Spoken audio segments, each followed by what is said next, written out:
గుంటూరు, కృష్ణా జిల్లాల graduate MLC ఎన్నికల్లో కూటమి అభ్యర్థి ఘన విజయం. 82,319 ఓట్ల మెజారిటీతో ఆలపాటి రాజా భారీ విజయం. కూటమి ఎమ్మెల్సీ అభ్యర్థి Alapati Raja comments. APPSC exam postpone చేస్తామని చేయలేదు అంటూ దుష్ప్రచారం చేశారు. ప్రతిపక్ష హోదా కూడా లేకుండా ఓడిపోయారు. అనేక అసత్యాలు ప్రచారం చేశారు. ప్రగతికి, అభివృద్ధికి ఓటు వేయండని చెప్పాం. అనుకున్నది సాధించే ప్రభుత్వం కూటమి ప్రభుత్వం. ప్రజల విశ్వాసానికి అనుగుణంగా పనిచేస్తాం. నా విజయానికి కృషి చేసిన అందరికీ ధన్యవాదాలు. దాదాపు 6 నెలల నుంచి జరుగుతున్నటువంటి ఎన్నికల ప్రస్థానం ఈ రోజుతో ఒక గొప్ప విజయంతో ప్రభుత్వానికి మద్దతుగా ఎన్డీఏ కూటమి నాయకత్వాన్ని మరొకసారి సమర్థించినటువంటి ప్రజలకి, ఆశీస్సులు అందించినటువంటి పట్టభద్రులకి, సహకరించినటువంటి ప్రతి వర్గానికి కూడా నా హృదయపూర్వకమైనటువంటి ధన్యవాదాలు తెలుపుకుంటా ఉన్నా. ఇది ఒక అపూర్వమైనటువంటి విజయంగా మనం భావించాలి. ఎందుకంటే రకరకాల ప్రయత్నాలు, ముందు వైసీపీ అభ్యర్థి అన్నారు, ఆ తర్వాత వైసీపీ పార్టీ వారు ప్రభుత్వం మీద నమ్మకం లేదు, ప్రజాస్వామ్య విలువలు కాపాడలేరు అని చెప్పి ఉద్దేశంతో ఎన్నికల్ని బహిష్కరిస్తామని చెప్పినటువంటి ఈ పెద్దలు మరలా మనం ఎవరైతే తెలుగుదేశం పార్టీ కూటమికి ఎదురుగా పోటీ చేస్తున్నారో ఆ అభ్యర్థులకి మనం మద్దతు పలకాలని చెప్పినటువంటి మాటలు, అంటే ఎప్పటికప్పుడు మాటలు మార్చుకుంటూ ఈ సమాజానికి చేసిన అన్యాయం మర్చిపోయారు అనుకొని మరలా ఈ రోజున ముందుకు వచ్చినటువంటి వైసీపీ సమర్థించినటువంటి పీడీఎఫ్ అభ్యర్థి ఇద్దరికి కూడా ప్రజలు గుణపాఠం చెప్పారని చెప్పి నేను అనుకుంటా ఉన్నా. ఎందుకంటే ఈ రోజున వీళ్ళందరూ ఏదేదో మాట్లాడుతూ ఉన్నారు. ఒక్క బూత్ అంటే ఒక్క బూత్ 483 బూతుల్లో ఏ ఒక్క బూతులు అయినా సరే మెజారిటీ వచ్చిందా అని చెప్పి నేను అడుగుతా ఉన్నా.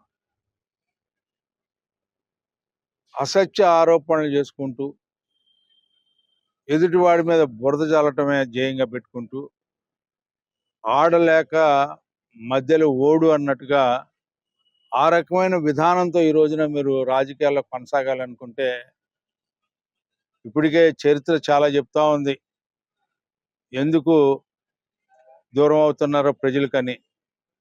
మళ్ళా ఇలాంటి అవాస్తవాలను ప్రజల్లో తీసుకొని మీరు ఇతర రాజకీయ పార్టీలాగా మీరు కూడా తయారైపోతే ఈ రోజున మీకు ఆ గౌరవం ఉండదని చెప్పి ప్రత్యేకంగా మనవి చేసుకుంటూ, ఈ రోజున కూటమి నాయకత్వాన్ని బలపరిచినటువంటి అభ్యర్థిని గెలిపించాలని చెప్పి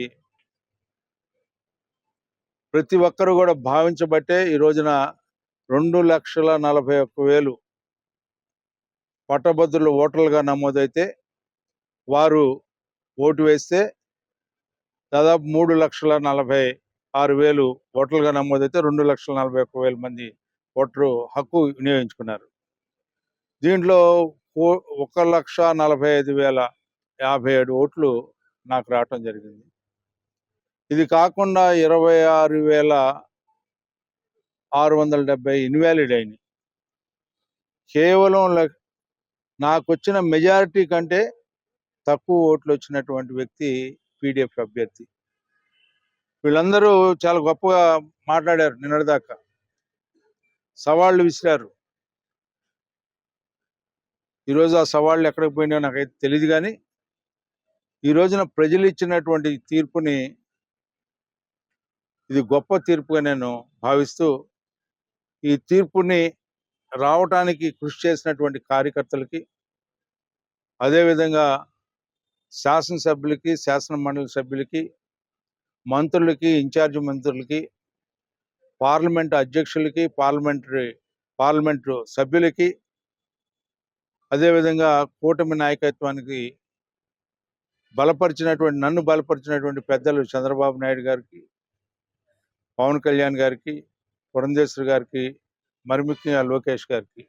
ఎందుకంటే ఆయన ఈ 6 నెలలు ఈ ప్రస్థానం అంతా కూడా ప్రతి అంశాన్ని కూడా మరి ఆయన దగ్గరుండి నడిపించి ఈ విజయం చేకూర్చినటువంటి వ్యక్తి మరి నారా లోకేష్ గారు అని చెప్పి సందర్భంగా గుర్తు చేసుకోవాల్సినటువంటి అవసరం ఈ రోజున నాపై ఉంది అని చెప్పే భావంతో ఈ రోజున ప్రతి ఒక్కరికి కూడా మరొకసారి హృదయపూర్వకమైనటువంటి ధన్యవాదాలు తెలుపుకుంటూ సెలవు తీసుకుంటాం.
అందరూ చెప్పండి, అందరూ